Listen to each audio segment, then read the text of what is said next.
Welcome to the Creative Push, an intimate and diverse artist interview series. Here, artists and makers of all kinds share tips, advice, knowledge, and inspiration that you can learn from. I'm your host, Sherry O'Neill, a photographer, artist, writer, and educator. This series is a part of the Learn and Create platform to help artists further their education in creativity, art, and business. Today I have Carl Wockner.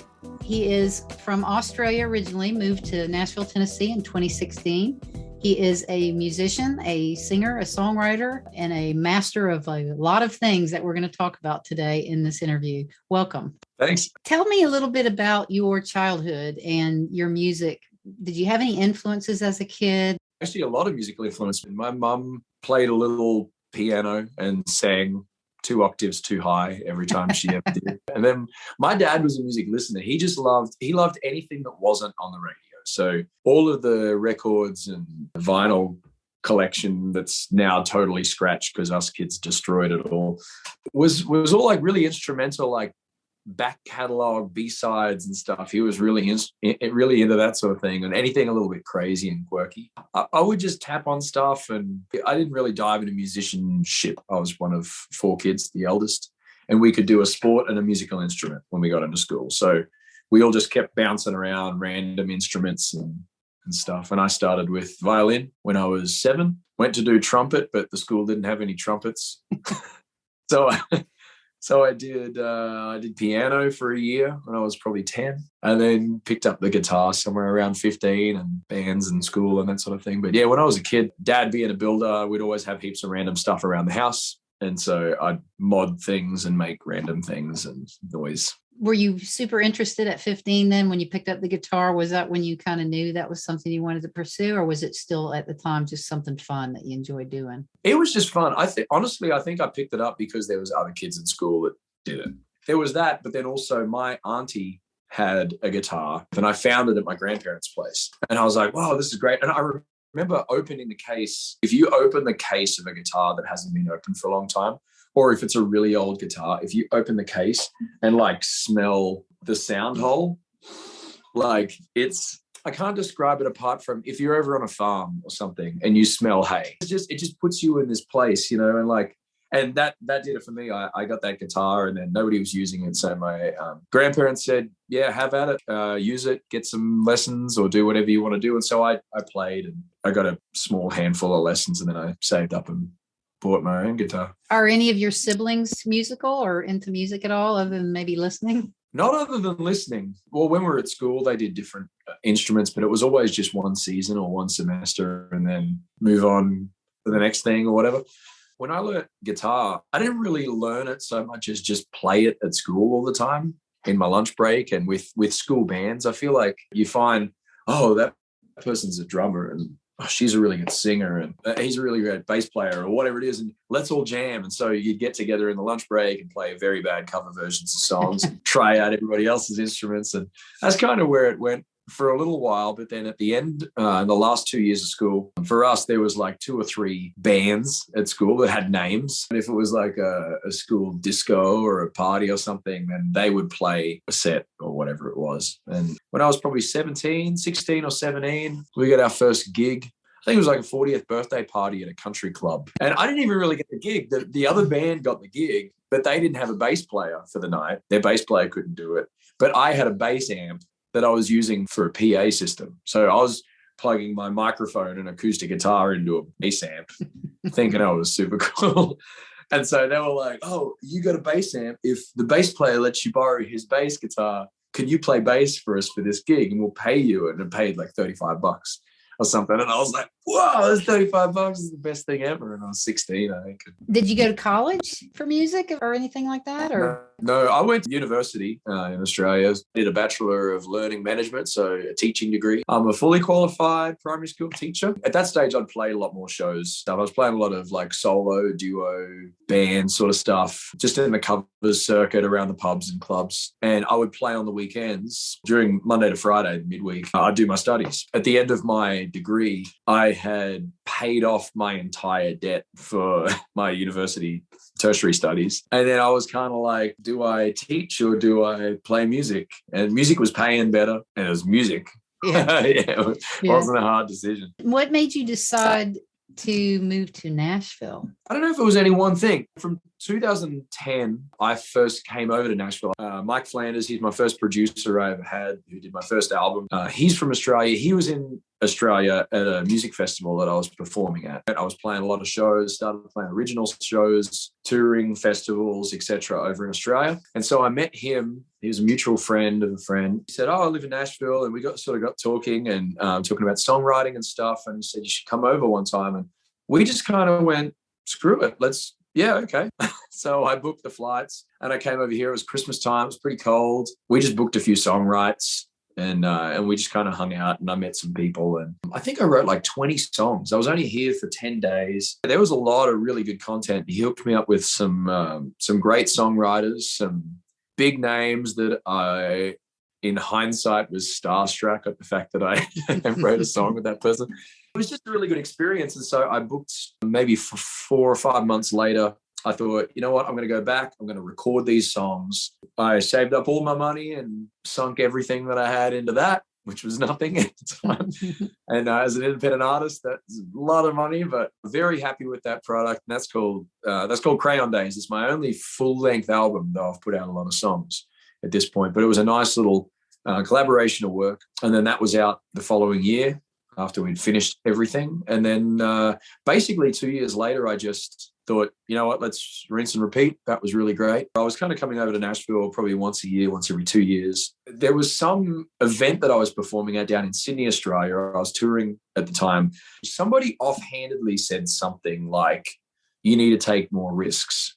And they didn't even know me. They didn't know anything about me. I don't even know if they were right in saying that to me, but I took that on board as a thought that maybe I am playing it safe. And at the time, I had one kid, one little girl. She was a year old, and my wife. And we were living in Queensland, in the Sunshine Coast, beautiful part of the world. And we were like, should we just go to Nashville? Every time I ever go over there, the people I resonate with really well. I get in a really creative place. I'm the best version of myself as a musician when I'm in Nashville. And it wasn't necessarily just Nashville. It was the US. It was out of home. It was out of my comfort zone. It was the fact that while I'm here, I better do something because this isn't my house right now. My wife, she was like, let's just go. The kids will follow. They don't know anything. So we just bought, and by the time we moved, I had a year and a half old boy and a 3-year-old girl. And so we moved over here with 10 suitcases and we landed, and then all the wheels fell off about a week after we landed, because there was a situation with a booking agent that I'd paid a lot of money and sunk a lot of energy and time and stuff into the 6 months prior to us moving. And we moved over here, and there was this big long list of shows that I was going to be playing, but there was no contracts yet, or this was coming through, or whatever it was. And in hindsight, 2020, but we landed in America, and I had 4 gigs. And I lost money on them because I had to pay for 2 of them to have sound engineers and stuff. And so pretty much the first 2 years of us living here was just hustle city. And so I just went back to me 10 years ago, as in 10 years prior to me moving to Nashville, being the covers musician, playing at pubs and clubs. And you know what, I wouldn't change a thing. But now we've been here for 5.5 years. My family and I like to travel and see the world, and my wife loves to travel. With 2 young kids, we like to take them around, especially with the summers here in the US. They're like 3 months long, and that's when I'm touring the most. And so we get to travel, and I take them to Florida or Ohio or Michigan or Texas or whatever. It's really nice. Because of that, I always feel settled whenever I am with my family. I feel like people should travel more. And it's surprising how many places I've been that I've met people, not just in the US, but all around, that they go, oh, Australia, I've always loved Australia. I'd love to go to Australia. And then you follow up and go, oh, that's cool. Where have you traveled? Well, I haven't been anywhere. It turns out the story is they haven't even left their state, or they haven't left their quadrant of the world or whatever. And you're like, it's just mind blowing how big a place this is for people to not know what else is out there. I always feel comfortable being anywhere that I am, as long as I'm not rushed. Something that's been really hard through COVID is that we haven't been able to visit Australia. And so we kind of made a bit of an internal pact with us that we're going to go back every single year for like a month or 2 months. And that's when I do my summer touring in Australia at the end of the year in sort of December, Christmas. We see the family and we catch up with everybody. I do my shows in Australia and then we come back. And I heard a really good saying through COVID that we're not all in the same boat, but we are all in the same storm. And that was really cool because everybody kept saying we're all in the same boat. It's like, well, we're not, because some people are booming because of COVID. Some people are devastated because of COVID. Some people are homeless because of COVID. So you don't know where you are on the spectrum. You don't know what somebody else is going through. You have no clue on the street. At the start of COVID, like most other musicians, all gigs got cancelled. And for anybody that's like me as an independent artist, I can't just go a year without playing shows and live on my live streaming royalties. And so I dug into virtual shows. And so I'm in my studio right now. I played a lot of virtual shows. I still do, actually, a lot of virtual shows for private events and corporate stuff and just people wanting to have a good time. So, and I've kind of turned inward into my original shows and into my YouTube stuff. I've just realized that no matter what happens, whenever you look back on something, you never regret anything that happened, because there's always something amazing that's going on right now that you wouldn't trade a thing for. It made me look into original stuff more. I was playing a lot of cover shows, still playing original shows, but I was playing a lot more cover shows than I wanted to. And so now I'm playing a lot more original stuff. I'm focusing more on my content, me doing what I planned to do when I moved here. So I didn't move over across the other side of the world and bring my wife and 2 kids to play at a dive bar for $50 downtown Nashville. It just made me kind of realize what is important and what my goal was and is. And it made me double down on it. And so for that, I wouldn't trade. Is your wife musical at all? Yeah, she is. She's actually got a great voice, and she has a cello. Yeah, she's classically trained, actually, which blows my mind because I'm the absolute opposite. Everything's by ear. I'll hear a song, go, yeah, that's G. Okay, that's F. She is classically trained. She reads sheet music, and it's incredible. I wrote a song to propose to my wife with, and then I wrote a song to sing to her on our wedding day. It's like, here we are, we're getting married kind of deals. And so it's called Husband to Be. It was one that I sang to her before we actually got married, and it's got cello on it. And at that stage in my life, I was really ripping on Damien Rice. I don't know if you're familiar with Damien Rice, but he is incredible. And so I love the song The Blower's Daughter. So that was one of our songs that we had on our wedding. And I just love the cello. And my head was like, when I record this song, I'm going to get Carly to play cello on this song. And it was a really interesting way to do it, because usually if you get a cello player to record in the studio, you go, here's the sheet music, and then you go, ready, go. And then we're recording and they play the sheet music almost perfectly. Whereas I go, well, just make something up. I don't know how to write sheet music. We're both from totally opposite ends of the spectrum. So I don't know how to write sheet music. She doesn't know how to play without having sheet music in front of her. So I'm trying to figure it out. So here I am, like playing the guitar going, da, da, da, da. Okay, what's that note? And then I'm like, okay, that's G, G, A, B, D, And so I just wrote out on an A4 piece of paper, like G, A, G, A, B, D kind of thing. And so I just wrote all the letters, and then I like hummed it. And so she could play the note. Between the two of us, we were one okay session cello player. And so we made it all the way through. And the recording's out there. It's, it's shaky in some parts or whatever, but I wouldn't change a thing. I recorded it myself. Dodgy bedroom in our old house in Australia with a really cheap microphone with cracked software that I found on an old computer I had. But we did that and then played a couple of shows to launch that EP. And the first show, her cello, she had a normal cello and it was mic'd up for the show and was getting heaps of feedback because the way that it was mic'd. My wife hates that. She calls them ghetto mods, what I do, to mod something to make it better. I feel like it's the best, but she rolls her eyes every single time. So I made a pickup for her cello. It was basically you can get a door buzzer, which is like the size of a quarter, and it's got 2 little wires coming out of it. And you buy it for like $1.30 from an electrical store. If you wire that to a guitar cable and run it through a mixer and do a couple of sound things, you can stick that with some gaffer tape on the body of a cello, and it doesn't sound incredible, but it's a pickup. So you can plug it in like you plug in a guitar. And so I made that and plugged it in. And then the little joint broke on the second show that we did. And so my bass player had to hold it together while she was playing it. So the third show, we nailed it. It was the last show that we did to do that EP and how we did it. I got 2 door buzzers and hooked them both up at the same time. Like, well, if that one dies, then at least this one's still good. She freaked out the whole time, but we had a really good time. Hey guys, thanks for listening. I hope you're enjoying the Creative Push. These artist interviews are a labor of love, but it sure would help if you'd consider supporting this podcast with a small monthly donation to help sustain the work and time it takes for me to produce future episodes. You can click the support button, or you can click the link below in the show notes. Any support is greatly appreciated, and you can cancel at any time. Either way, I'm glad to have you here. Please subscribe and share. Now let's get back to the show. How did you get into the looping? What was the reasoning? Was that just because you wanted your music to sound like a full band and you wanted to be the full band that have full control over all that? Part of it's control, but that wasn't the reason. No, I played in bands for years and every different instrument, actually, except for keys. I played acoustic guitar, electric guitar lead, played bass for a while. I played drums in some bands. In Australia, I would play solo acoustic, or if I was playing like a big festival show or a big ticketed show on tour, then I would have my band and we would play. But the last 4 or 5 years that I was in Australia, when I was playing a solo show, I would do a live looping show.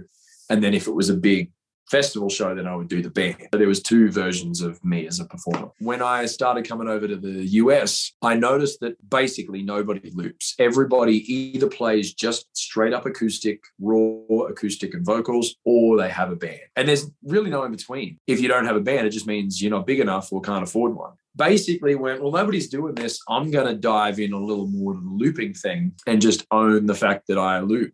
I was already looping in Australia anyway. I just also had the band, but I basically said, why confuse it? Let's keep it consistent and do the looping thing. And the thing I love about looping is I'm particular, so I guess I could be the chef in my kitchen, right? I liken it to playing a game of golf against somebody, right? And this other person, the band, has got a brand new set of clubs that's fit to them. They've got 14 golf clubs and everything's amazing. And then there's me, that's the looper, that's playing with 3 golf clubs. You wouldn't expect us to be on par. To the listener, the unique factor is the fact that I can almost get the same sonic characteristics as the band, clearly without any of the band. The cool thing is you can have different conversations with the audience too. You can show people how you build stuff and why this is good to do this. Whereas in a band, you can't just stop and say, let's talk about bass.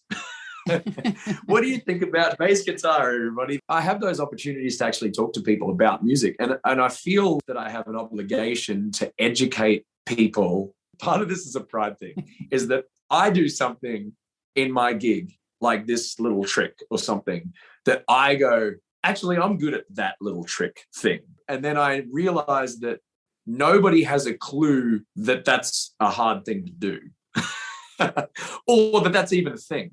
I want to explain it so that if they ever see it, they go, oh, I realize that that's not a normal thing to do or a different thing or a unique thing or interestingly done.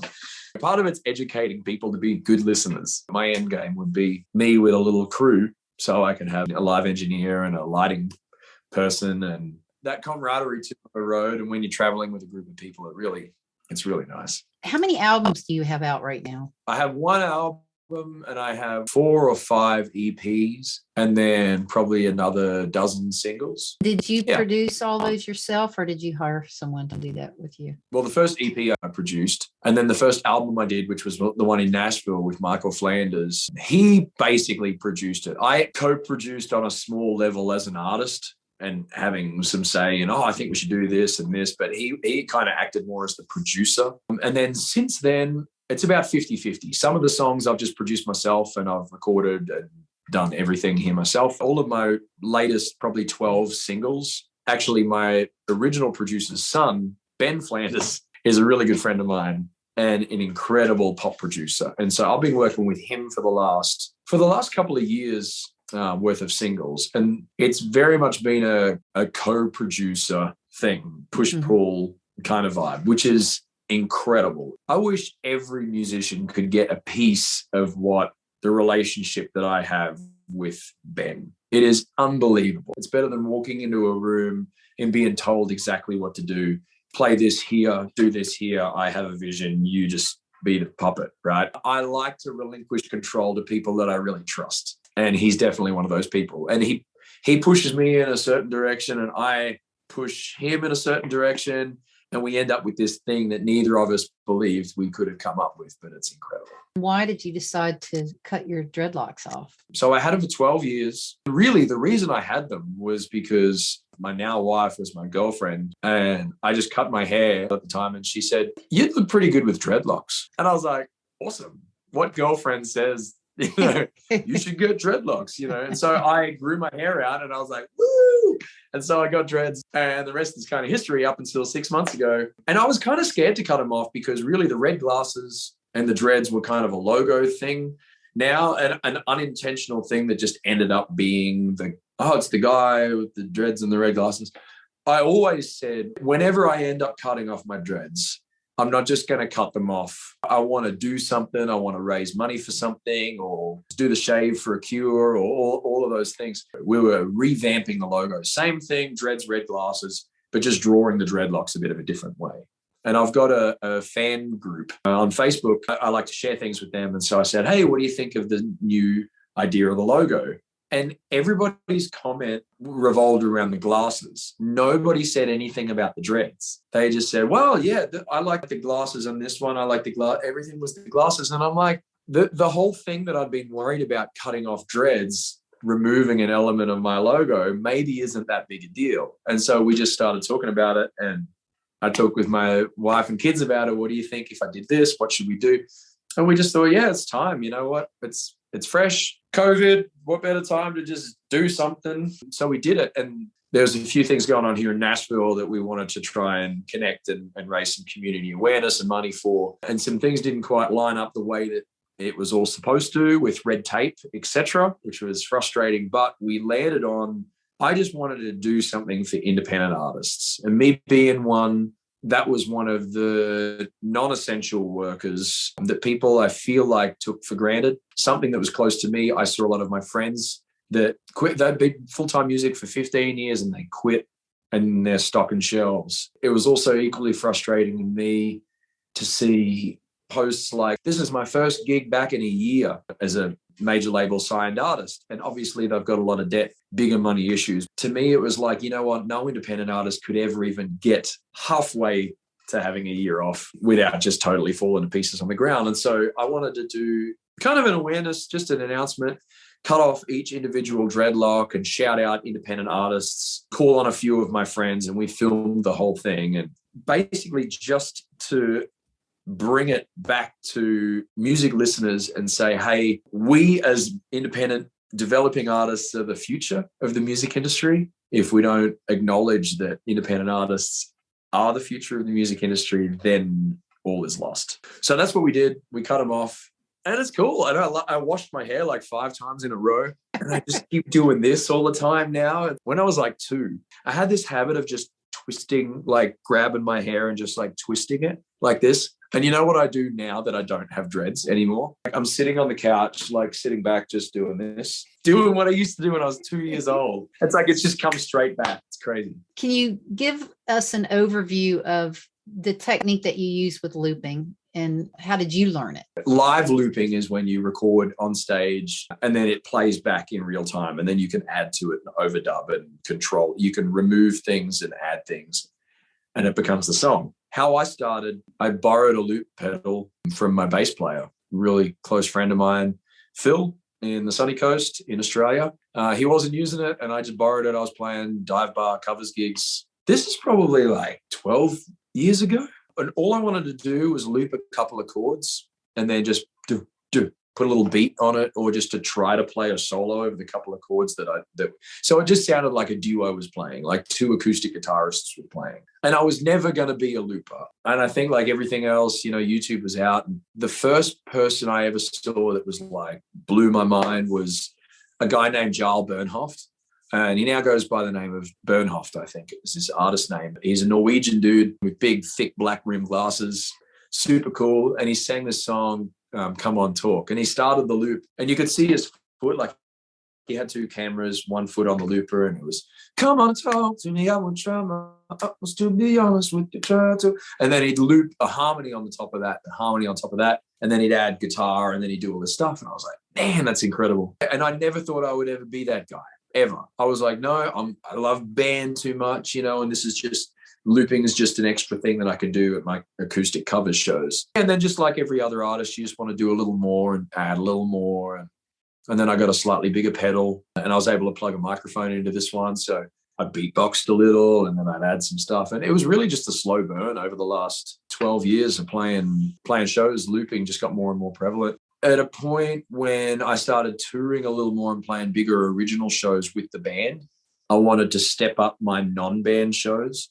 So they became a little more looped as a solo thing. That's when I had to make the conscious decision to step up my looping. I made sure I had a nice little rig and I got everything down. A lot of trial and error, mostly trial and error.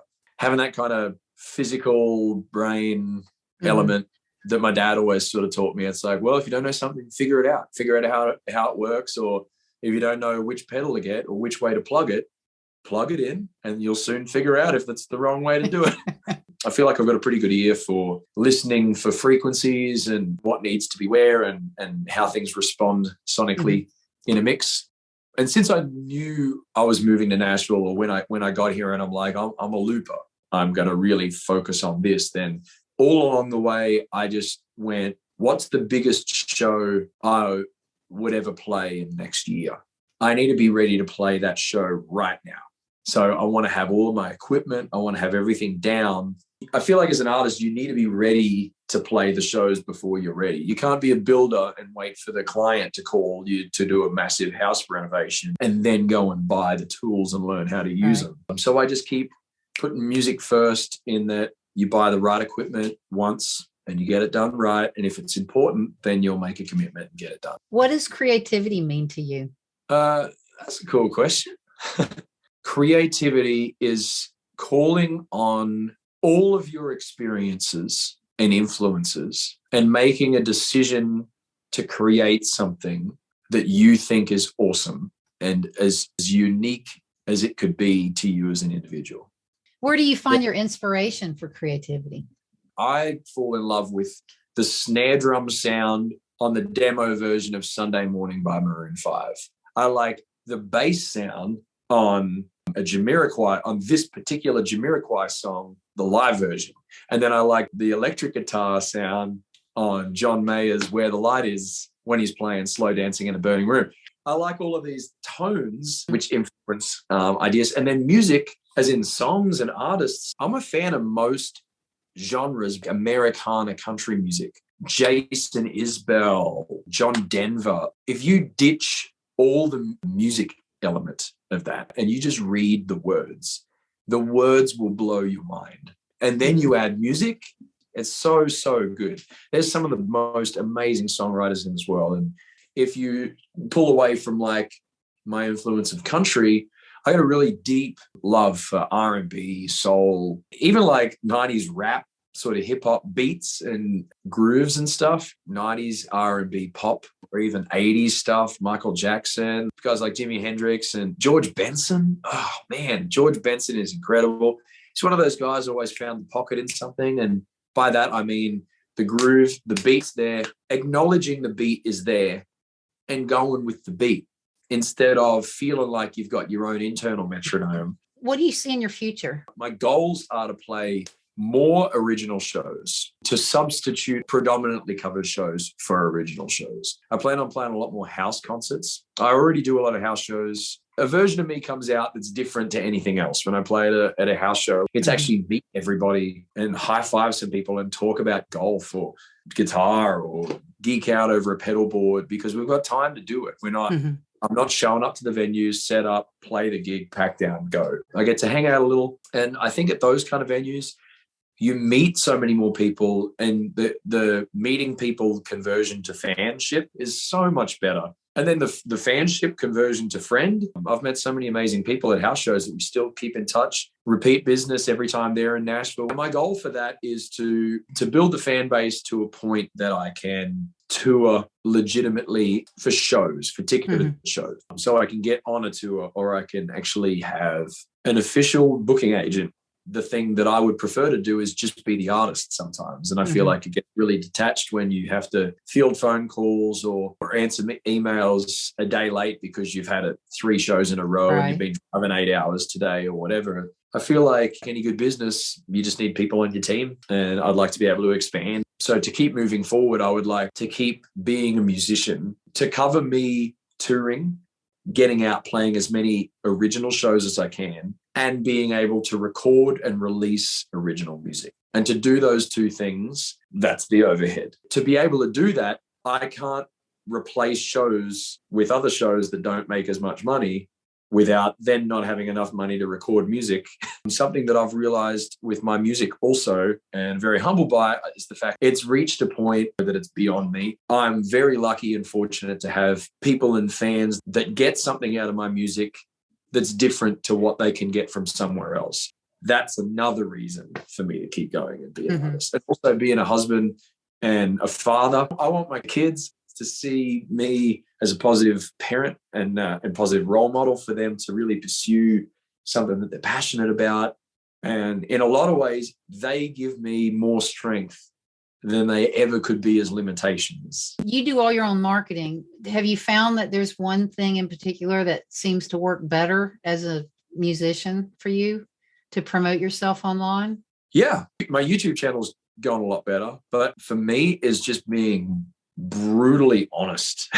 I feel like something that's working well for me is whenever I post something on socials, I usually say, having a rough day. This is why, but I know it's going to be fine because this. I just want to put this out there in case somebody's having a day like me. You're not alone. See you tomorrow. It's going to be good. To me, that gets that off my chest. Then it also gets, dude, I really needed to hear that today because I'm going through the same thing. And it's good to know that we can just talk about this and it's not a perfect world. And then some people have words of encouragement. Some people check in and see if you're okay. And I feel like it should be more what social media is about. That's something that I try and maintain, is just me totally being myself. You play a small-bodied guitar. Is there a reason? It's Maton. So I play Maton guitars. M-A-T. I don't know if this is mirror imaged or not, but yeah, M-A-T-O-N. In my opinion, Maton guitars easily are the best guitars sound plugged in ever. But yeah, this is a normal one. This is a mini. It's pretty small in comparison, but I always had just normal dreadnought size guitars and stuff. And then the mini ones I just bought as a second one. So when I'm touring and need a second guitar or have a different tune, I always just took this one, took it in on the carry-on on the flights. And I just love playing it so much that I'm like, this would become my first guitar. It sounds as big as a big guitar because it's plugged in the same way, but it's cute. And I look like a massive, giant, ripped man, Do you get stuck very often? Not a lot, but it happens. There's usually no deadline. Sometimes I'll just leave it for the next day. But what I've found, if there is a deadline or you're co-writing with somebody, I take it back to writing a rough draft like you were in high school and you got an essay to write. Just get the words out. You're never going to have that line in there. Move on to the next line. Get it out, move on to the next line. And most people are good at seeing a song that's written and rewriting it better. Or I'll just let it simmer in my head for a while and I'll be singing along, or I'll get it inspired for an idea and I'll go, oh, that line could be about, okay, cool. And I'll come and rewrite it. And usually it only takes an extra turn. Of all the songs you've written, what is your favorite? Okay, so Crayon Days is my favorite acoustic, honest lyric song. I wrote that with Doug Stokes, a local Nashvilleian. And actually, I wrote that the first trip I ever came to Nashville. Then the resonate here with just lyrics and being a good human and reminding me that I am human is Paint the Air. That's a recent song. And the reason I bring that up is because it's the only lyric that I've actually got tattooed on my arm. And I never thought I'd be the douche that got his own lyric tattooed on it. No, but paint the air, paint the sky, paint the love of your life, paint the silence with sound. And so the whole idea for that is, this is a shout out to my kids. No matter when you walk into a new room or a new experience, it's a blank canvas, and you should always look at it as a blank canvas. And then you can paint whatever you want to paint in that room. A lot of us walk into a room with a canvas already painted, and it's usually negative. You know, there's sometimes it's like, I don't want to go to that party, it's going to suck. You know, you've already painted the canvas. You've already started sketching it out, whereas really there's nothing there yet. And you take a deep breath and you walk through the door with that kind of blank canvas. You can truly make something amazing, or you can have the best night of your life. I wanted to do that as kind of a little message to my kids, that I want them to be optimistic. And then on the music fun end of the spectrum, there's my recent single, which is called One Night Wonder. I just love that song. I love the beat to that song. I love how it translates live for me. And I love that the message is, I'm in charge of my own happiness. Me, that's it. No matter what happens, it's how I react to it, because I can't change what's happened. And then it's kind of funny. Then I just end up through the song just listing things that are annoying, that are a buzzkill. And this is how I shook it off. That in combination with lighthearted, good moral, cool beat, it's just a fun summer song. And so those three, for very different reasons, are my favorite. Thank you so much, Carl, for letting me do this interview with you. It was great to learn about your journey here and what you're working on and what your future is going to look like. I appreciate you letting me interview you for the Creative Push. Absolutely. Absolute blast. Thank you so much for having me, Sherry.